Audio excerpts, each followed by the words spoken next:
រិយាខ្ញុំនៅតែមិននិយាយអ្វីទៀតជានិច្ចដោយសារពន្លឺភ្លើងពីចង្ក្រាននោះខ្ញុំឃើញនាងសម្លឹងមើលខ្ញុំដូចជាចង់យល់ច្បាស់អំពីចិត្តខ្ញុំចំពោះមតិរបស់នាងវិញពេលនឹងខ្ញុំយល់ថាអានី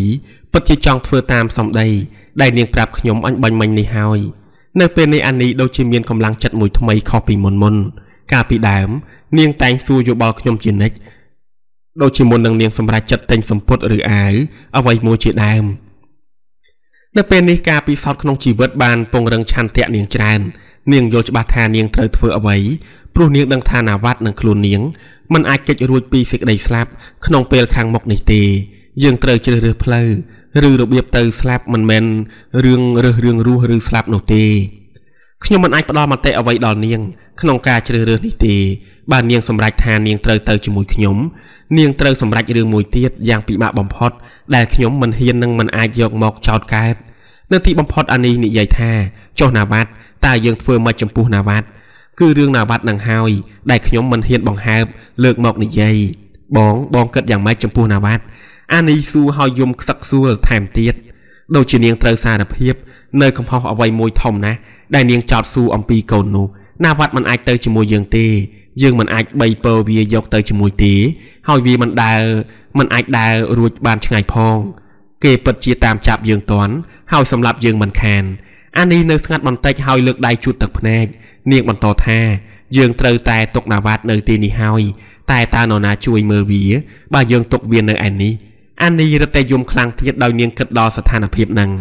ខ្ញុំភ្ញាក់នឹងសម្ដីអានេះយ៉ាងនេះដែរដោយខ្ញុំមិនជឿថានាងអាចបោះបង់កូននាងកើតទេតាមម្ដាយណានឹងអាចបោះបង់កូនបាននោះនៅពេលក្រោយមកទើបខ្ញុំបានយល់ថាអានេះបានធ្វើបរិកម្មមួយដ៏ខ្ពស់បំផុតក្នុងទូនាទីនាងជាមាតាអ្នកផងតែងពោលថាពលិកម្មដ៏ខ្ពង់ខ្ពស់របស់ម្ដាយគឺត្រូវសុកចិត្តស្លាប់ជាមួយកូនខ្ញុំយល់ថាមិនសមរម្យទេបើម្ដាយនោះយល់ច្បាស់ហើយថាកូននាងមិនអាចគេចផុតពីសេចក្តីស្លាប់ទេទោះក្នុងករណីណាក៏ដោយក្នុងខណៈនេះពលិកម្មដ៏ខ្ពង់ខ្ពស់បំផុតរបស់ម្ដាយគឺនាងត្រូវបោះបង់កូនបើសិនជាបោះបង់នឹងអាចធ្វើឲ្យនាងបានរស់រានជីវិតតទៅទៀតដើម្បីរក្សាអនុស្សាវរីយ៍របស់កូននោះផងការពិតទៅនៅពេលនោះខ្ញុំឥតបានយល់យ៉ាងហ្នឹងទេខ្ញុំគ្រាន់តែបានឃើញនៅការសម្រេចចិត្តមួយយ៉ាងពុះពៀបំផុតរបស់ភរិយាខ្ញុំហើយខ្ញុំដឹងថាខ្ញុំមិនអាចរកពីអ្វីប្រាប់នាងឲ្យនាងផ្លាស់ប្ដូរចិត្តវិញបានទេបន្ទាប់ពីយើងបានរស់រងទុក្ខវេទនាគ្រប់បែបយ៉ាងជាមួយគ្នាមកទល់ថ្ងៃនេះហើយមានប្រតិកម្មចំពោះសេចក្តីឈឺចាប់គ្រប់ប្រភេទដូចគ្នាទាំងពីរនាក់ប្រៀបដូចជារូបកាយតែមួយហើយនោះខ្ញុំលែងនឹងគិតនិយាយអ្វីជំទាស់នឹងសេចក្តីសម្រេចចិត្តរបស់អានីទៅហើយនៅពេលមុនខ្ញុំតែងតែខំពន្យល់អានីឲ្យសមស្របតាមយោបល់ខ្ញុំជានិច្ចតែនៅឱកាសពិសេសនេះខ្ញុំត្រូវទទួលតាមកាតព្វកិច្ចនៃស្ថានភាពថ្មីដែលយើងបានស្គាល់អានីនៅតែយំអណ្ដើតអណ្ដកជានិច្ចនាងទន្ទិញសួរទៀតថាយើងគិតយ៉ាងម៉េចរឿងណាវ៉ាត់សួរឲ្យនាងបែរជាស្ងាត់ទៅវិញប្រៀបដូចជានាងសួរចំពោះខ្លួនឯងផ្ទាល់ប៉ុណ្ណោះសំឡេងនាងពេលនោះធ្វើឲ្យខ្ញុំយល់ថានាងដឹងច្បាស់នៅចម្លើយចំពោះសំណួរហ្នឹងព្រោះចម្លើយនេះមានតែមួយគត់ប៉ុន្តែនាងក្តីខ្ញុំក្តីយើងមិនហ៊ានបន្លឺចម្លើយហ្នឹងទេព្រោះបើយើងបន្លឺចេញហើយយើងគួរលែងកែប្រែវិញបានឡើយខ្ញុំងាកមើលទៅណាវ៉ាត់ដែលកំពុងគេងលក់ខ្ញុំនឹកចង់ចូលទៅចិត្តកូនទៅអង្អែក្បាលវាដើម្បីលួងលោមវានិងរំសាយចិត្តខ្ញុំផងតែខ្ញុំនៅស្ងៀមទៅវិញខ្ញុំមិនចង់ទៅធ្វើឲ្យវាភ្ញាក់ពីដំណេកទេខ្ញុំភ្ញាក់ខ្ញុំងាកមកមើលអានីឃើញនាងអោនមុខចុះហាក់ដូចជារងចាំឲ្យខ្ញុំបន្លឺនៅសេចក្តីសម្រេចចិត្តជួសនាងក្នុងរយៈពេលប្រហែលជា1នាទីដ៏វែងឥតគណនានោះសភាពស្ងៀមស្ងាត់របស់យើងបានคล้ายជាទម្ងន់មួយធ្ងន់ឡើងលើរូបខ្ញុំសឹងតែទ្រាំមិនបានសភាពស្ងៀមស្ងាត់នឹងដូចជាចោទមកខ្ញុំថាខ្ញុំចង់កិច្ចខ្លួនអំពីការទទួលខុសត្រូវក្នុងរឿងកូនខ្ញុំសម្រេចចិត្តនិយាយប្រាប់អានីវិញដោយសំឡេងខ្សឹបអូនបងយល់ថាមានផ្លូវតែមួយទេគឺយើងត្រូវយកកូនទៅទុកនៅមន្ទីរពេទ្យនោះដូចយើងធ្លាប់ដឹងហើយគឺជាកន្លែងដែលគេទៅដេកចាំសេចក្តីស្លាប់តែប៉ុណ្ណោះខ្ញុំសម្លឹងមើលទៅភ្នែកអានីហើយបញ្ជាក់បន្ថែមទៀតថាយើងត្រូវតែយកវាទៅមន្ទីរពេទ្យម្ដងនេះអានីដឹងថាខ្ញុំនិយាយត្រូវវាសនារបស់ណាវ៉ាត់នៅមន្ទីរពេទ្យនោះពិតជានៅគ្រាន់បើជាងរត់ទៅក្នុងព្រៃចំណែកវាសនាយើងវាពិតគ្រាន់បើជាងនៅក្នុងព្រៃជាងនៅក្នុងភូមិនេះពិតប្រាកដយើងអាចនឹងត្រូវស្លាប់ទាំងអស់គ្នាក្នុងពេលខាងមុខនេះ ប៉ុន្តែការຕົកណាវ៉ាត់នៅយ៉ាងនេះវាអាចឲ្យយើងទាំង3នាក់បានរស់យូរថែមទៀតផងក្នុងករណីមួយទៀតគឺយើង2នាក់អាចនឹងទៅស្លាប់ជាមួយគ្នាចំណែកណាវ៉ាត់ប្រហែលជាត្រូវស្លាប់កណ្ដោយកណ្ដែងតែម្នាក់ឯងគត់ថ្ងៃស្អែកឡើងខ្ញុំទៅផ្ទះប្រធានភូមិដើម្បីសុំច្បាប់យកណាវ៉ាត់ទៅមន្ទីរពេទ្យកូនខ្ញុំឈឺធ្ងន់មែនទែនហើយដែលជើងនឹងថ្ពាល់វាឡើងហើមជាទូទៅហើយសេចក្តីសុំរបស់ខ្ញុំក៏ធ្វើឲ្យប្រធានភូមិយល់ព្រមដោយឥតសង្ស័យអ្វីដែរលុះមកដល់ផ្ទះវិញខ្ញុំនិយាយប្រាប់ណាវ៉ាត់អំពីដំណើរនាំវាទៅមន្ទីរពេទ្យណាវ៉ាត់ក៏ឥតសួរនាំតវ៉ាអ្វីទេយើងដើរចេញទៅបន្តិចយ៉ាងត្រដាបត្រដួសដោយសារតែទម្ងន់ទឹកដែលកើតពោពេញជើងយើងទាំងសងខាងទៅដល់មន្ទីរពេទ្យខ្ញុំប្តេកណាវ៉ាត់ទៅលើគ្រែមួយរួចចាប់ស្រែកបង្វិចដែលមានភួយនឹងខោអាវរៀបឲ្យវាមើលដើម្បីឲ្យយកប្រើប្រាស់ពេលវានៅម្នាក់ឯងនោះណាវ៉ាត់តាមមើលខ្ញុំដោយឥតស្ដីសួរអ្វីទេព្រោះខ្ញុំផ្ដាំឲ្យរកម្ហូបអាហារខ្លះមកឲ្យខ្លួនផងខ្ញុំសន្យាវិញថានឹងរកត្រីងៀតបន្តិចបន្តួចមកឲ្យវានៅថ្ងៃក្រោយខ្ញុំនៅអង្គុយចិត្តកូននឹងបន្តការបញ្យល់អំពីការប្រើប្រាស់ភួយនឹងខោអាវដែលយកមកនោះពេលនោះសម្លេងស្ត្រីម្នាក់លាន់ឡើងនៅក្រៅខ្ញុំយីកូននេះដូចកូនខ្ញុំណាស់ណោះខ្ញុំងាកទៅរកម្ចាស់សម្លេងនោះក៏ឃើញស្ត្រីម្នាក់អង្គុយលើគ្រែជាប់យើងមានអាយុប្រហែលជា40ឆ្នាំមានមុខមាត់ជាកូនកាត់ចិននិងរូបកាយស្គមតែដូចជាមានសុខភាពមាំមួនល្អទេស្ត្រីនោះសួរខ្ញុំទៀតដោយឆ្ងល់ថាមិនឯងមិនក៏យកកូនមកពេទ្យអញ្ចឹងមកកន្លែងនេះវាត្រូវស្លាប់ហើយគ្មាននរណាអាចរស់ទេនៅទីនេះមិនឯងគួរទុកកូននៅផ្ទះវិញទៅខ្ញុំឆ្លើយភើគេវិញថាប្រធានភូមិប្រាប់ខ្ញុំឲ្យយកវាមកដេកពេទ្យនេះប្រធានភូមិនឹងនិយាយគ្មានដឹងខ្យល់អីទេបាទប៉ុន្តែតើធ្វើម៉េចឥឡូវពេលនោះខ្ញុំមានគំនិតមួយភ្លាមហើយនិយាយបន្តថាប៉ុន្តែបើបងស្រីជួយមើលវាខ្លះផងក្រែងវាបានស្រួលខ្លួនឡើងវិញព្រោះមុខមាត់វាក៏ដូចបងស្រីដែរស្ត្រីលឺដូច្នោះក៏ចាប់និយាយរឿងគាត់ថាគាត់មានកូន6នាក់ដែលត្រូវស្លាប់បន្ទាប់គ្នាទាំងអស់ប្តីគាត់ក៏ស្លាប់ទៀតដោយសារនៅកំព្រាម្នាក់ឯងគាត់បានសុំគេមករស់នៅមន្ទីរពេទ្យនេះគេយល់ព្រមព្រោះគាត់ជួយដេរប៉ះខោអាវឲ្យពួកកម្មាភិបាលពេទ្យផងថ្ងៃនេះគាត់បានឃើញណាវ៉ាត់ភ្លាមគាត់ចង់ជួយមើលថែរក្សាវាដែរគាត់អះអាងប្រាប់ខ្ញុំថាមិនអីទេចាំខ្ញុំជួយមើលកូនឲ្យជួយមើលកូនប្រុសឲ្យខ្ញុំរំភើបក្នុងចិត្តណាស់ដល់ឃើញផ្លូវថ្មីមួយទៀតលើកឡើងចំពោះរបាក់ឡើងចំពោះមកកូនខ្ញុំនិងគ្រួសារខ្ញុំត្បិតខ្ញុំលែងហ៊ានសង្ឃឹមលើអ្វីអស់ទៅហើយបន្ទាប់ពីបានសម្រេចចិត្តយប់មិញថាយកកូនមកចោលនៅទីនេះឥឡូវស្ត្រីកំព្រានេះហាក់ដូចជាមកជួយសម្រាលទម្ងន់ទុក្ខដ៏ធ្ងន់បំផុតនៃការព្រាត់ប្រាសរបស់យើងដោយទទួលថែរក្សាកូនកំព្រាខ្ញុំនេះខ្ញុំខំរក្សាស្មារតីនឹងនៅដើម្បីនិយាយប្រាប់បងស្រីនោះទៀតថាបងសូមបងទុកកូននេះដូចជាកូនបង្កើតរបស់បងចុះបងឃើញស្រាប់ហើយខ្លួនខ្ញុំមានជំងឺច្រើនហើយប្រពន្ធខ្ញុំក៏ឈឺទៀតខ្ញុំក្តីប្រពន្ធខ្ញុំក្តីប្រហែលជាមិនអាចមកមើលកូននេះទៀតទេតែខ្ញុំនឹងខំមកមើលវាទៀតបើអាចធ្វើបានសូមបងស្រីជួយមើលថែវាផងណាយប់នោះខ្ញុំនិយាយរៀបរាប់សពគ្រប់អំពីរឿងណាវ៉ាត់ប្រាប់អានីដោយធូរស្រាលក្នុងចិត្តជាច្រើនអូនឯងឃើញទេយើងបានសម្រេចចិត្តត្រូវល្អណាស់វាសនាណាវ៉ាត់នឹងត្រូវបានរស់តទៅទៀតបើបានគេជួយអញ្ចឹងណាវ៉ាត់អាចជាស្បោយជំងឺវាជាប្រកបព័ត៌មានព្រមទាំងប្រតិកម្មខ្ញុំបានធ្វើឲ្យអានីបានធូរស្បោយចិត្តជាថ្មីសម្រាប់អនុវត្តផែនការយើងបន្តទៀតព្រមទាំងធ្វើឲ្យនាងអាច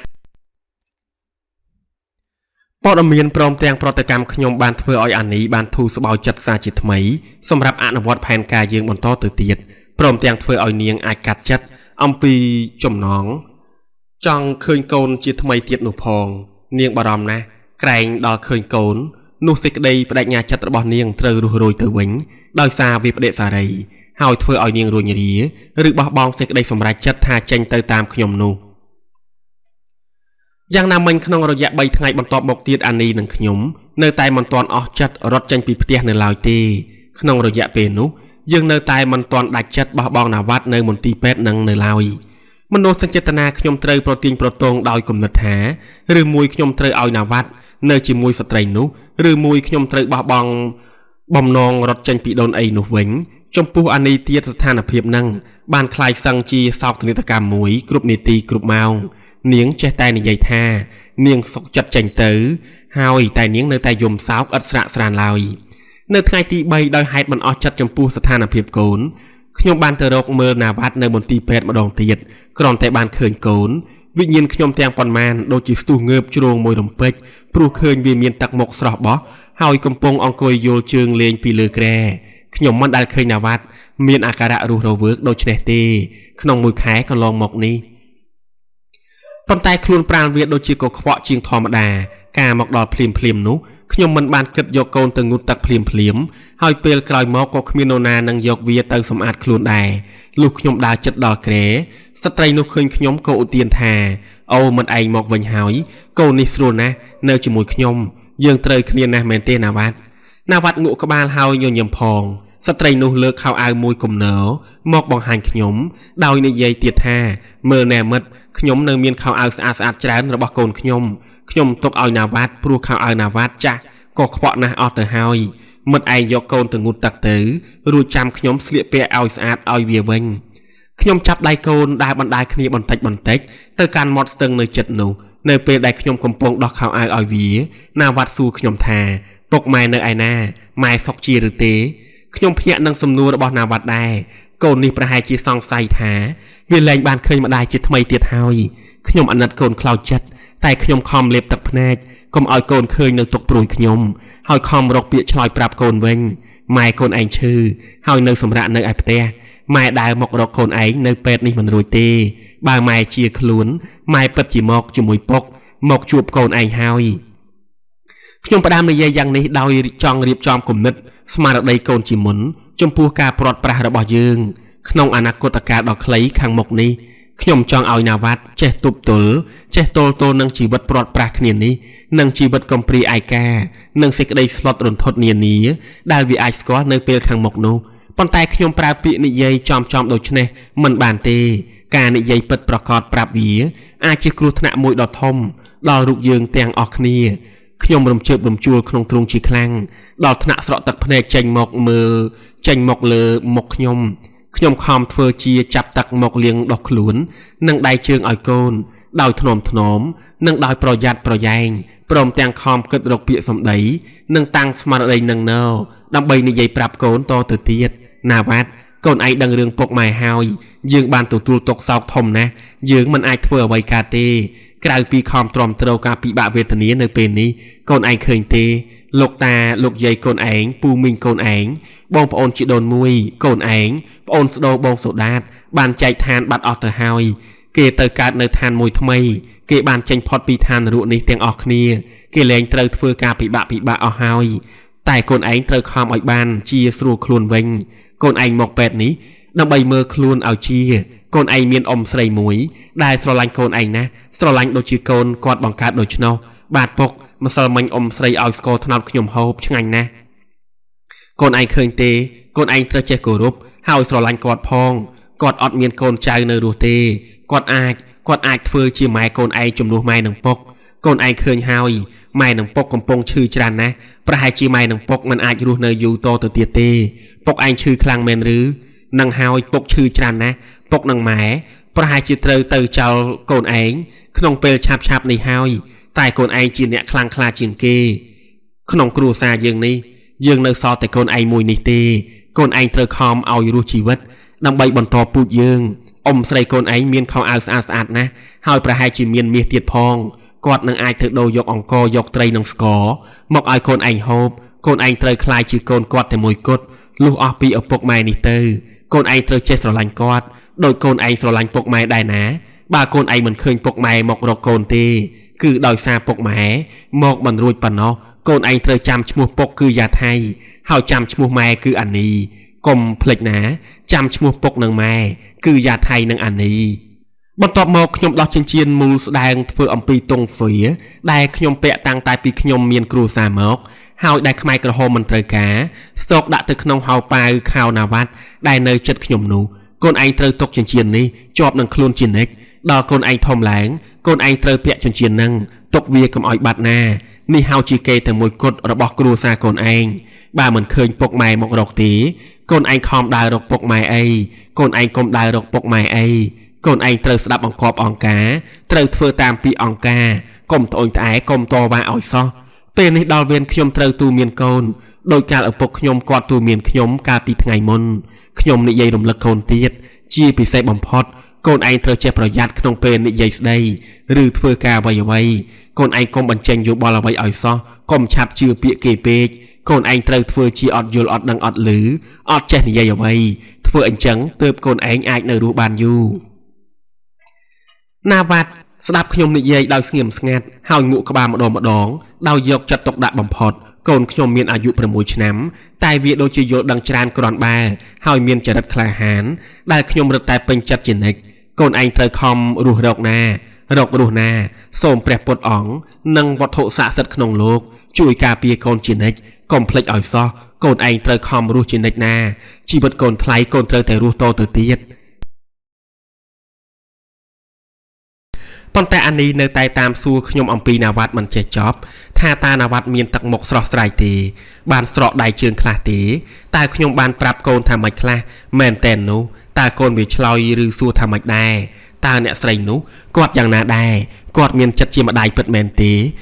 ขยมบานรีบรอบยางอัดละออนเชียทำไมเตียดปรับประปุนนำไปเอาเงียงบานเกาะกระไดขนมจัดแถมเตียดขนมเรืองโกนรูดหาวยืงโกสำหรับจัดหายืงเตยเจงปีโดนไอเตยยางชาบระหาบอมพอด